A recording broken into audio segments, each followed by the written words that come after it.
Rutgers press conference. Of course, we have 6 weight classes tomorrow morning, actually tomorrow at noon, going down 2 out of 3 series to determine who's going to represent the United States at the World Championships this September in Kazakhstan. The format we're going to run through here is I'll introduce each individual, run through their accomplishments, give them an opportunity to make an opening statement, and then athletes, something a little different this year. I want you to say one thing about your opponent. It can be good, it can be bad, it can be nice, it can be not so nice. Have fun with it if you like. And that's how we're going to do it. And after that, we'll open up to questions from the floor. Beyond that, we'll have breakout sessions where you guys can get one-on-one sessions with some of the journalists individually. So we're going to take this thing in match order. All right, how we're going to start off at noon. Our first match will be 87 kilograms. We will have Ben Provisor, World Team Trials Champion, Challenge Tournament Champion, 2-time Olympian, representing the Nittany Lion Wrestling Club. Ben, why don't you give us a little something to say there? All right, well, I'm excited to be here, excited to wrestle for the World Team spot. Excited to represent Nittany Lion Wrestling Club that has been supporting me for the last 2 years in Nike. And Joe's a super tough competitor. We wrestled a bunch of times, and I'm excited to get this going. His opponent, sitting right next to him, Joe Rao was the 2019 U.S. Open champion. He's a 2014 World Team member, 2016 Olympic Team Trials champion, representing Titan Mercury and the Chicago RTC. Joe Rao. Yeah, I'm also excited to be here. It's ought to be a lot of fun. I'm glad that Greco's in Final X now, and yeah, Ben Provisor has wrestled me a lot of times. That's something about Ben. There you go. You follow the rules. Our next bout will be 72 kilograms. We're going to see Victoria Francis take on Alyvia Fiske. Victoria Francis was your 2019 World Team Trials champion. She's a 2017 World Team member, 2014 Junior World Bronze, and a 2-time WCWA champion representing Titan Mercury Wrestling Club.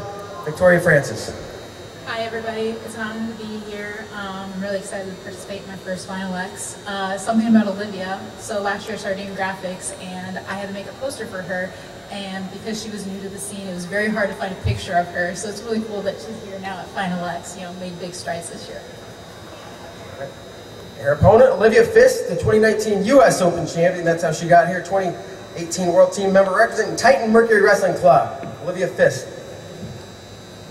Hi, I'm honestly just so excited to be here and have this opportunity and to be on Titan Mercury. And I'll just say about Victoria, she's really strong. Last time I wrestled her, and I'm just excited for tomorrow. All right, moving along, 82 kilograms. Greco, we're going to see John Stefanowicz. He's your World Team Trials champion. He was a 2017 World Team Trials champion runner-up, representing the U.S. Marine Corps. John Stefanowicz. Yeah, I appreciate the opportunity to be here at Final X, representing the Marine Corps, and look forward to representing the Marine Corps at Kazakhstan this year. Got something about Kendrick? He's not here. There you go, fair enough. To that note, he's not here, but we will introduce him. Kendrick Sanders was your U.S. Open champion. He's a 2-time U.S. Open champion. He represents the NYAC, and that's that.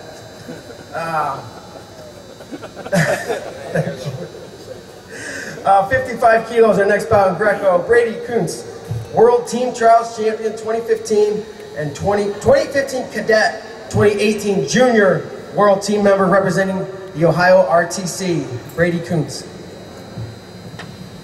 I'm just really excited to be here, really excited to wrestle. I want to thank all the coaches at Ohio State and Titan Mercury for helping me out, especially since it's usually just me and my brother off in a corner. But something about Max, I've known him for like 6 or 7 years. When he used to come to Wisconsin to work at the AC Minukian, and he's kept in touch with my dad ever since. So I think it's going to be fun. It's going to be a battle.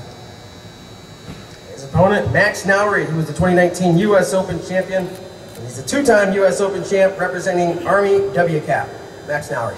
I'm just grateful to be here and get after it tomorrow, especially with Brady. So that's about it. All right. Moving along, 67 kilos. We'll see Jamel Johnson. Greco-Roman. He was our World Team Trials Challenge Tournament Champion, 2012 University World Bronze, representing the United States Marine Corps, Jamel Johnson. Hi, I'm super excited to be here and represent the United States Marine Corps. And I'm excited to go against a formidable opponent like Ellis Coleman.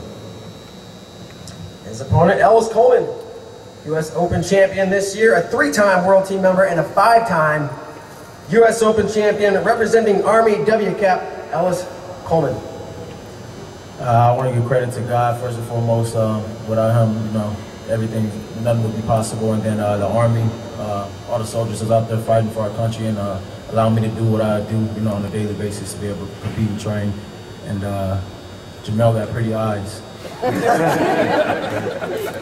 Yeah, I'm excited to wrestle. Thank you, Ellis. All right, our main event of the opening session tomorrow. We'll see 57 kilos, Jenna Burkert. She was a World Team Trials Challenge Tournament Champion, 2018 Final X runner-up, 2-time World Team member, representing Army WCAP, Jenna. Hello everyone, it's really good to be here, my second Final X. Very grateful for this opportunity. It's awesome that the World Class Athlete Program has 8 soldiers in Final X, so it's great to be alongside my incredible teammates.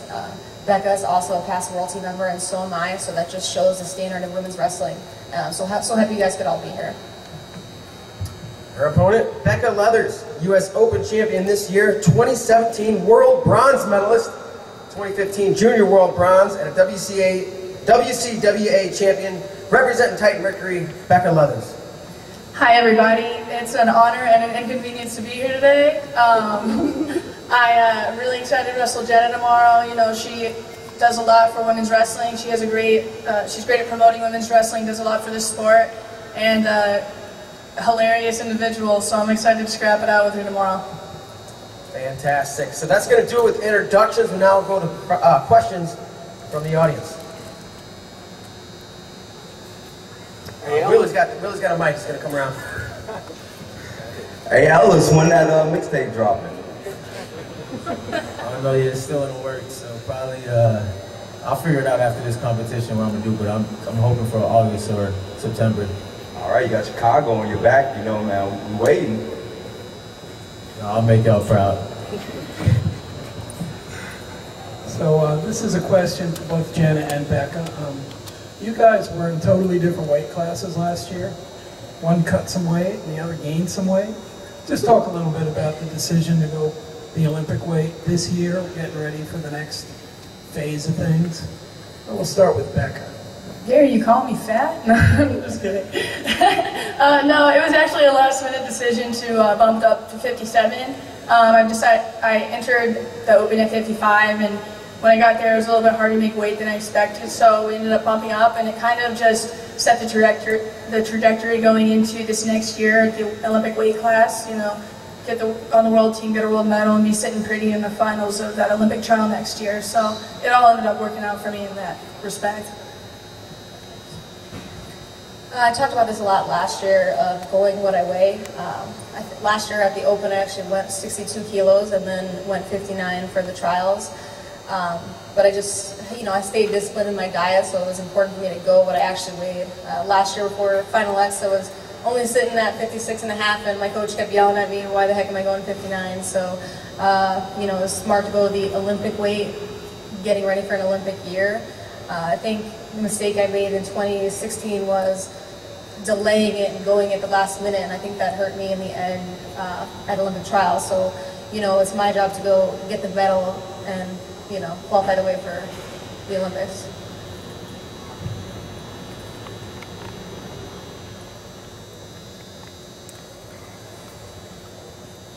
This one's for Joe. Can you take us through maybe your last year, where last year you didn't even get a chance to compete for the world team spot. Your jaw was broken. Now you're at Chicago RTC. Can you just talk to us about your last year and what you think about it now, looking back and you're in Final X now? Yeah, obviously last year didn't end the way I wanted to. My teammate broke my jaw the Friday before trials, and that's something you can't plan for. And when you go out and you have an Olympic dream and you know, a dream with you know, world championships and Olympics, you don't plan on losing years, and I felt like I lost a year. And all you can do is just move forward. You know, I was sitting watching these guys on flow, you know, and you just got to keep moving forward and get to the next thing. So just focus on recovery. Matt Storniolo, the head coach from Northwestern, reached out to me after seeing me wrestle some freestyle, and it was time to come home and you know, get back to my roots. And luckily bring Robbie Smith with me and start a new RTC out there. And it's just been phenomenal working with those guys, and you know, just loving wrestling. A question for Ben. Can you talk about getting hooked up with the Nittany Lion Wrestling Club? It's a pretty impressive club. A lot of people are familiar with it, all the success they've had. So how you got there, and then what you've been doing there, how they're different, that has helped prepare you to get to Final X. Yeah, the biggest thing I think, well, 2017 came around, Mason Manville made the team, and I was on the team too, and I was just training on the farm with Downey, so it was just me and him there. And then he went to Iowa, and Kale approached me at the World Championships, and we talked about me possibly coming on a visit. And yeah, I mean, I think their club speaks for themselves. Obviously, their college team speaks for itself too.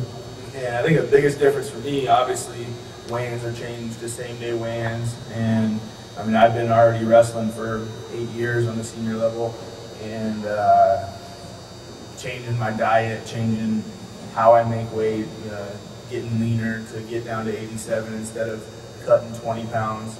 So I think that's been the biggest difference, and having their guidance from their college team and how they make weight, how they wrestle, and just the way they train and keeping us fresh and keeping us ready to go just shows, you know, how great they are at what they do.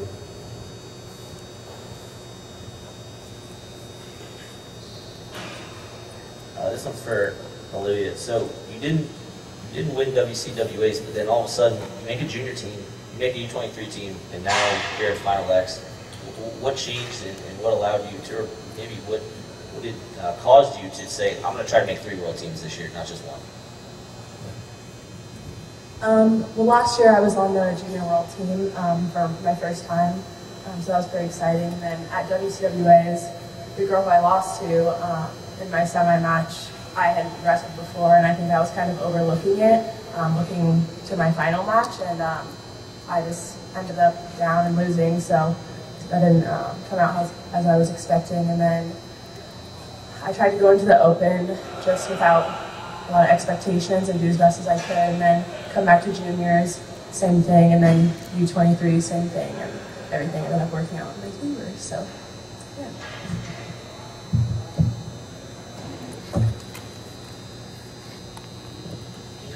This question's for Jamel, and then actually I would like a little comment from anyone who's also from the military. And then we'll ask Kendrick a question, okay? I'll let you do that one, Mark. But, got it. Jamel, obviously if you look at the Final X lineup, we got a ton of military athletes here, not only in Greco, but also on the women's side. And you happen to have served in both the Army and the Marines. And my question to you is, what's the difference? I mean, you're protecting our country in either of the services, and both are very good at the Greco-Roman wrestling. And then the follow-up question with everyone else is just, why has it been such a great year for the U.S. military wrestlers? I mean, you guys are having an awesome season this year, and certainly with the Olympics a year away, it could be a real good run for everyone. But real interested in your story of switching from one to another and just being part of our military. Yes, for me, it was mainly for Jason Lukitas. I wrestled with him in college, predominantly my first and second year, and then the program job. And from there, we had our independent program. So that was the biggest thing for me. And the difference, there really isn't any difference. This just shows that the type of dedication to discipline and determination that all wrestlers have, it coincides with, soldiers and Marines, really. Any other guys about the military? Why are you doing so good? I mean, we are doing great. I don't know the exact numbers of how many. I know there's eight soldiers in Final X, and there's 4 Marines in Final X. Okay? And Army's been having a great recruiting process, and Brady's been chipping away at it, and over the course of 2, 3, 4 years now, you know, it's just been up building steps and steps, and now it's just for our time to shine. Yeah, I do. Stefanowicz. We got a lot of people coming into the Army. We got a lot of different training partners now, so we got a lot of good looks. And then new coaches. You know, we got Coach Lewis. Spencer's a coach now on our Army team, and so the World Class Athlete Program, we're actually only getting better, you know, from here on out. So I got Sancho now as a training partner, and me and him used to compete all the time, you know. We've been at a lot of competitions in the finals, and so the more people that we bring in, you know, the better our room gets. And then just the resources that we have, just being in the military, we got a lot of you know, resources. Just the Marines and then the Army being able to help us and give us those things that we need to be able to train, you know, be able to compete, to be able to recover. And then at the same time, just keep the way that we carry ourselves, you know, the demeanor of being a soldier and being an athlete, being a soldier athlete.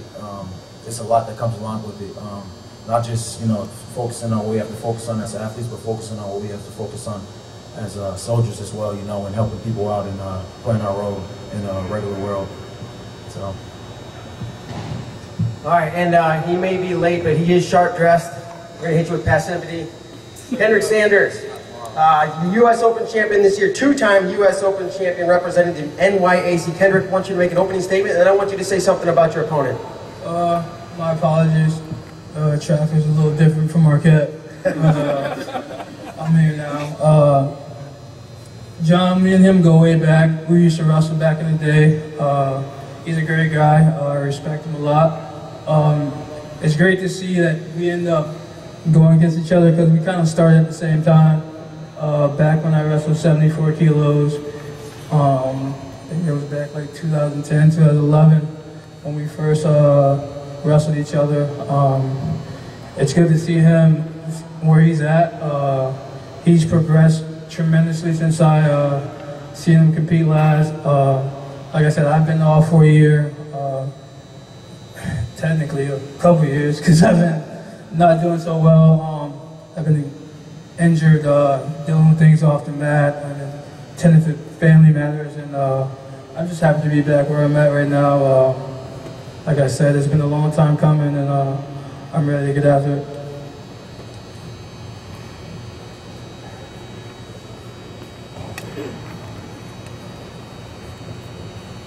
This one's for Becka. So, with the news that a couple days ago about emerging sports status being recommended by the NCAA for women's wrestling, and now you're associated with the Division I program, you know, the Tar Heel RTC.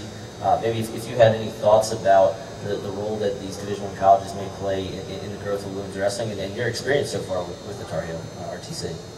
I think it's just a huge opportunity for women's wrestling in general. You know, the resources that are available to D1 athletes are resources that we have not gotten as WCWA athletes, and I think that with those opportunities, it's going to get young women more excited about wrestling in college. It's going to provide a lot of opportunities, and it's going to, you know, change the sport in such a big way. And my experience with the Tar Heel RTC, you know, the exposure to high-level coaches is going to make a huge difference. It's going to build the sport tremendously, I think, and it's a really exciting time to be a woman wrestler in this nation. My question's for Joe Ryle. My question is that like, you're a phenomenal athlete, but you also are starting a new show, Chow Rao. How are you going to get this started, and how are you going to get the onto YouTube and really kick it off? Yeah, I like that question, and I'd like to take this opportunity to open up, some funding. Maybe we start a GoFundMe or something. I spend a lot of money on food, pretty much all my money on food. I was buying a lot of meals. I didn't even have a mattress when I first moved home. I was just living on the couch because all my money was going to food. So, yeah, we got to start a GoFundMe and get this going. And I really think that we could put wrestling on the map with our eating. And I want all you guys to be a part of it. Yeah, T-shirts coming. What is the Rao Chow? It's the Chow of the Rao. Chow Rao, excuse me. And I like, since we're at Rutgers, it's just, a little rhyme we put together. We eat all over the place recently. We did hot dogs. We did 6 different hot dog places in 3 hours with things easy. He ate 8 hot dogs, full dogs, Chicago dogs, and we did a killer workout. I don't know how I didn't throw up, but yeah, just I put it on the Instagram, but we got to start a YouTube channel, and yeah, just we're gonna have a lot more of it coming up. So, are you guys reviewing the hot dogs, or are you just eating them? We were rating them from 1 to Burt Reynolds, a mustache rating because of Andy's great mustache, and we're gonna keep doing stuff like that. We're gonna do a beef day with Robbie. 1 to ZZ Top. What are you looking out for? Yeah. All right, my question's for Ben and Joe. Like you guys both said, you guys have wrestled a bunch of times. How is this match more personal for you guys since you have that history opposed to having another opponent? I don't think it's more personal. I think it's definitely going to be a little more strategic because we had wrestled each other so many times. I mean, since you started wrestling this year, we probably wrestled at least 20 times. Yeah. Like almost every tournament that we've entered, we've wrestled each other in either a final or 3rd place or a semifinal. So, I look forward to going out there and wrestling as hard as I can and sticking to the way I wrestle. And I'm sure he's going to do the same thing, but it's definitely going to be a battle of, I guess, who wants it more. I don't know. We know each other very well, and I'm excited to get after it.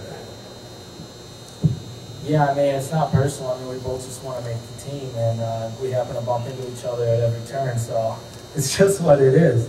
I mean, we've wrestled so many times. I'm sure that when I'm done wrestling, I'm going to look back and really cherish like all the showdowns I've had with Ben. I mean, this is our 4th, I think, trials finals together, universities, and 2 senior, and now this is our 3rd senior, and yeah, man, I'm excited. I want to make this, obviously we got to stick to our game plans and be strategic, and both of us are trying to win, but I hope we give you guys a show, because our matches will go either way, 1 to 1 or 10 to 14, so, well, hopefully it's a show, and, you guys have fun watching it, and I love wrestling Ben, the saga continues. I got a question for Brady. You're sitting up there as probably one of the youngest competitors in the field and amongst guys that are, and ladies that are mostly in the military, and you had a lot of opportunities coming out of high school, a lot of Greco opportunities, but you elected to go to an Ohio State program that didn't really have a whole much of a history of Greco success, but you're obviously having success there. What went through your decision making to go to Ohio State, and how are you ultimately successful there? Well, during our senior year of high school, my brother and I were trying to figure out where to go, and one of our friends who's a year older than us in high school, Fritz Sherrill, he went to Ohio State, and we were talking with him, and he said he really liked it, and we started talking with Coach Ryan. We took a visit. We loved it there, and since we got there, at first it was just me and my brother, just wrestling in the corner with each other, but now we've started to get Dennis Hall up there more often. Getting him as a RTC coach. He comes up a couple times a year for about a week whenever we need him, and I think us starting a Greco program there is starting to come along. It's going to be really good once we can get Dennis up more often.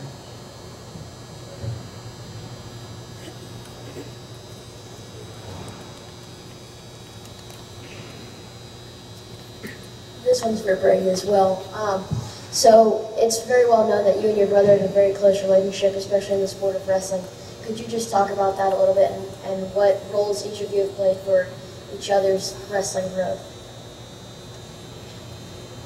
Well, we've been wrestling each other ever since we started wrestling, and we've always been around the same weight. He's usually been a little bit bigger, but never by that much. As kids, we would wrestle each other basically every tournament because we were the only guys, maybe 1 or 2 other guys in our weight class. Then as we started to grow, he would sometimes move up a weight class, as sometimes we would be in the same weight class. It was probably like every other year we would wrestle each other in state Greco or freestyle. but I think it's just really good to have somebody that can push you and that kind of knows your weaknesses. You can really exploit what you're bad at so that you can get better at what you need to. And it's just really helpful and convenient to have somebody like that constantly. Question for Jenna. Twitter handle is the Joker. You're friendly, off the mat, get along well. But then at the World Team Trials, we saw a violent Jenna, and I think you said afterwards, sorry, not sorry, it's going to be killed on the mat. So can you just kind of go through and explain how you go from friendly, gregarious person off the mat, and then what changes mentally to become so violent and tough on the mat? I think it's just a switch. I think all wrestlers have that. I first noticed it when I watched Adeline Gray. She would be goofing off, and then, or she'd be wrestling the match and she'd be losing, getting tech-balled at the Worlds, and I was looking, and I was like, man, she's really about to lose this thing. And then I'd see her walk back to the center of the mat, and she just, this switch went off, and I see Adeline just go beast mode and, just starts tech-balling that girl. So I think it's like a little something that every wrestler has inside of them, it's life or death out there. It's your job. It's part of my job in the Army World Class Athlete Program, where I take it very seriously. So there's no way in heck I'm going to let someone take my spot, my World Team spot, my whatever it is. We all want to win. That's why everyone plays a game. And everybody up here wants to win.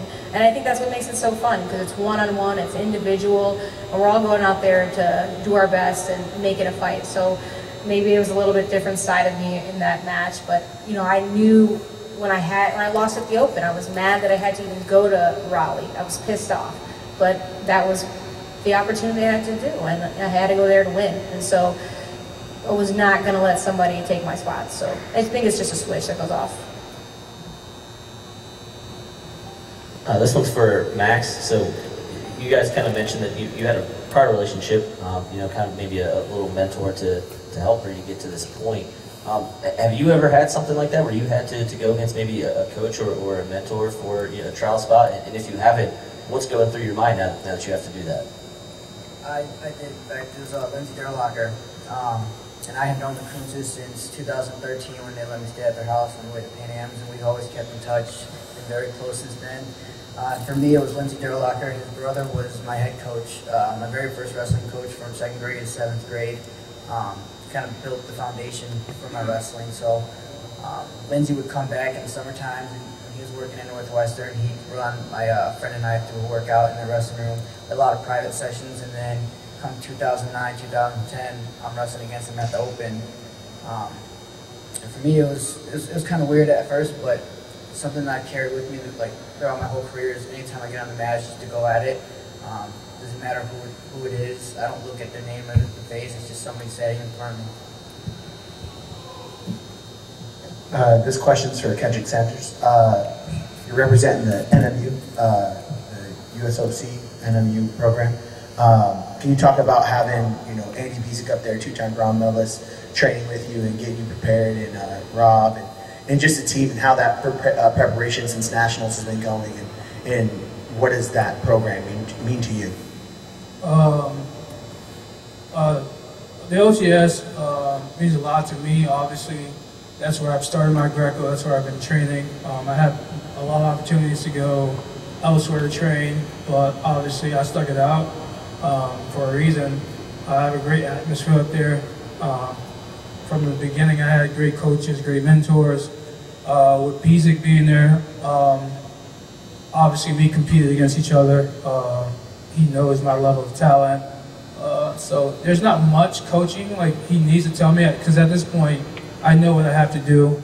There is things that he'll tell me just to like flip a switch, or if he sees me being last 2 days ago in a lot of aspects, he'll get on me, which at some point at times everyone needs that, regardless if they're doing the right things or not. But the OTS program as a whole, as you see in the recent years, have been doing amazing. We have a lot of great younger level wrestlers coming up. That's just tours to the older guys just passing down the torch when they leave. We just train. These guys come out with a lot of confidence, which is instilled in them from the get-go. For me, I'm very confident in my ability. Like I said, I bust my ass to get here. I had a lot of off the field or off the mat things I had to tend to. I've been injury prone, obviously, at the wrong times, and I've been this close to making teams, losing to guys I shouldn't have lost to. And this year was the first time, you know, like I had a clear head, where I felt healthy enough to compete. Obviously, my performance at the U.S. Open surprised a lot of people. A lot of people didn't think I was going to be at the Open. To be honest, I didn't know if I was going to be at the Open. And I prepared very well. I did what I had to do. Whether it be I was off the field working, sometimes I had to work at 4 or 5 a.m., make practice, go back to work, practice again at 3:30. So, like I said, I went through the ringer to get here. So, like I said, I'm just proud to be here to see that all my hard work's paying off. And like I said, I'm just here to make this world team. My question is for Ellis. You've been on the senior level for a long time, and since then you've had 2 kids. Do you think having kids has made it harder for you, or do you have like extreme dad strength now? Shout out to everybody that has kids. I know that it means a lot. It's a beautiful thing to have kids, you know, and it gives you a lot more appreciation towards wrestling and towards like the small things in life. And no, I think it definitely makes it easier. I always have something to look forward to, even when I have a bad day at practice. You know, I'm not feeling good. I always go home and know, you know, that my daughters are going to have the same attitude. You know, they're always going to be happy. They're always, you know, excited for daddy to come back home. And so, and my oldest one, she's kind of like me. She's a little rascal. So, like, she gets into everything. She messes with everything. And I kind of like, I mean, I'm neck and neck with partners. You know, I help her out when she's messing with stuff. So it's kind of like us against my wife, you know, and my mom, because my mom lives with me as well. So any chance I get, you know, when I'm off the mat, I like to play with my daughters, and I like to, outside of it, you know, having fun and teaching them stuff, I like to be a rascal too and mess around a little bit. But it is a beautiful thing having kids. I think outside of making an Olympic team, the best moment, like the happiest moment of my life was when I had my first daughter, and I don't think anything can change that.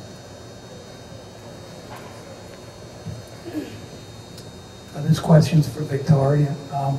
You weren't able to wrestle for a year, and I'm curious how you were able to keep a good connection to your wrestling so that when you came back, you were able to achieve. And explain a little bit about what your training situation is now and how you're continuing to work towards improvement and reaching the goals that you've set. Yeah, so last year in March, I got hit with a USADA sanction, which turned out to be the effect of taking a tainted supplement. And something that just really stuck with me was what Terry said, because he was there when I got it, was just, you know, stick in the sport, you know, be around it as much as you can. You know, you're not going to be able to compete, your training's going to be affected, but be in the sport as much as you can. And he also told me, you know, this sanction doesn't define me, but how I react to it does. And that just really hit me hard, and just knew that it couldn't affect me. Like, I had to be stronger than the sanction. So this past year has been really difficult training. I also moved to Maryland out of the OTC, but I thankfully have been able to train at UMD, at Navy. A couple high school clubs have welcomed me in, so it's just been really welcoming. It's still hard to train just due to the sanction rules, but I mean, I was doing what I could. You know, if I can't go to practice, all right, I'm going to go get some conditioning or strength training. Oh, I can't go strength training because I just tore my MCL. All right, then I'm watching a video, I'm doing psych training, I'm working on my nutrition. So it was just, I couldn't do the best training or have the ideal training situation, but I knew I could give my best effort, and that's what I did this past year, and I think that's what put me here. You know, I might not have had the best technicians in the room or best training partners, but I worked too hard this year to give anything up. Yeah, this question is for Johnny. So you've been on the Marine Corps wrestling team for roughly 8 years now, and obviously these past 2 to 3 years being on the wrestling team, you have had a great amount of success. What has been the difference these past 2 to 3 years opposed to, you know, when you first started out being on this Marine Corps wrestling team? All right, quick correction. I left the team in 2014, being in the Corps, so I went back to my unit and did some what they call Marine things. And I was with the Corps off the team for about 2.5 to 3 years until 2017. But the one thing that has probably made the biggest difference from when I first came to now is not being able to having that opportunity taken away, and the for real shot that it won't ever come back. And so coming back with a completely different mindset, completely different coach and staff, training environment and everything else, that's made the biggest difference, and those changes have made the success for me this entire time.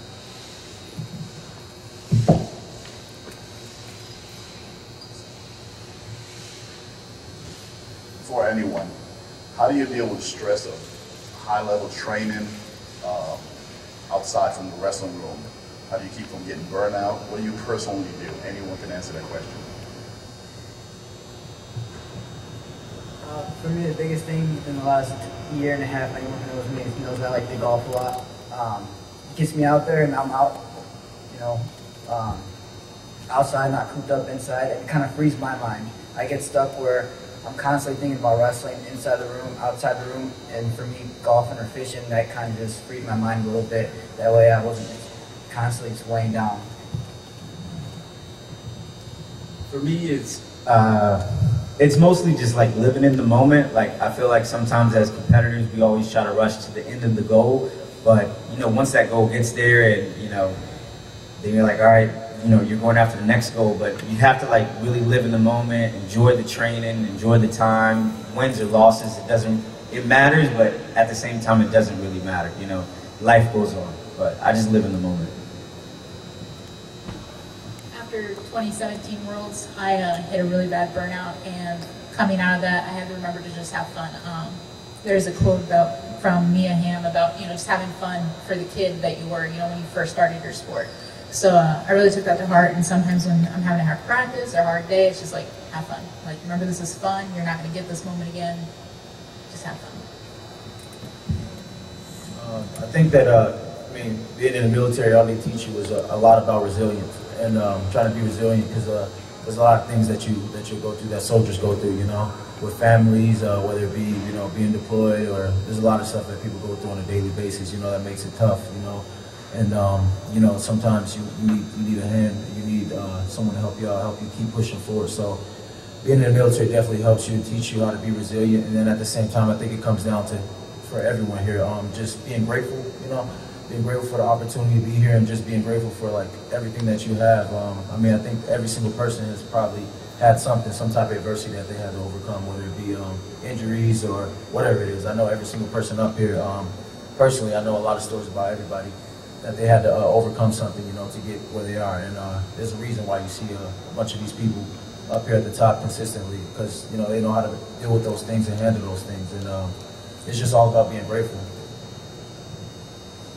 I think, just to like speak on what Ellis said, it is about being grateful at this point. Like you said, everyone here on this podium has gone through something, whether it be not even comparing struggles. Everyone had their own different struggles.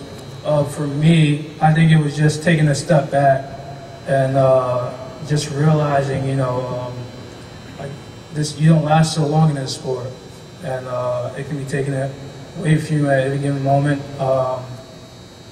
Like I said, for me, it was just living in the moment. When I'm not wrestling, I do everything but wrestle. So like, I like to enjoy myself. I live in Marquette. In the summertime, it's amazing. It's a beautiful town. So when I'm not wrestling, I'm not thinking about wrestling. I can care less what's going on, but I just like doing everything outside of wrestling. So that's what helped me freeze my mind. It gives me less stress to worry about. I'm not worrying about practice or the next day or anything like that. I think it just helps, to have fun. Obviously, there's a time and place for fun. There's a time to lock down and like lock in. But outside of that, I think you should enjoy it, because after all these years and like what I've gone through, life's short, and I've seen it. And so I remember the last thing, I saw my aunt, and like a couple years ago, she passed away. 3 years ago, it's like an anniversary of her passing. And I remember the last time she asked me, "Hey, are you having fun?" And I couldn't honestly say I was not having fun. There was so much pressure on you to be great. You have these coaches telling you, hey, man, you should be doing this and this and this. And sometimes you get sucked into it. You get, I wouldn't say too locked in, but you put too much pressure on yourself. And you're not enjoying yourself in the sport as much as you should. And this time around, you got some of my teammates. I come in, I'm focused, but there's times and places to joke around, and I just got into enjoying the sport more. I think as you get older in the sport, you realize, like, hey, man, like, it's okay to have fun. It's okay to do certain things, you know, like, be yourself. And for a while, it took me a lot to understand that. And as opposed to this year, my success has come from me now knowing, hey, man, like, it's okay to do this and this and this. It's okay to take a break, you know your body, and I think the rest will take care of itself.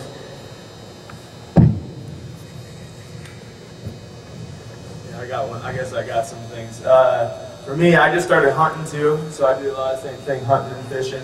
And then I also bought an old church in Penn State, and or in the Penn State area, and I renovate that. And then I also have chickens that I take care of. So that's pretty fun. I get eggs. I don't have to pay for eggs anymore. So I actually feed like probably 5 or 6 people on the Penn State team from my chickens. I enjoy that. Yeah, other than that, I'm just grateful to have the opportunity to, you know, pretty much be in a sport for my living, and you don't know how long it's going to last, and I'm grateful to be able to wrestle for a living. Is that it? All right, guys, that'll conclude this portion of the press conference. We'll have some breakout sessions, and reporters, journalists, anybody who wants to grab some athletes, go ahead and help yourself.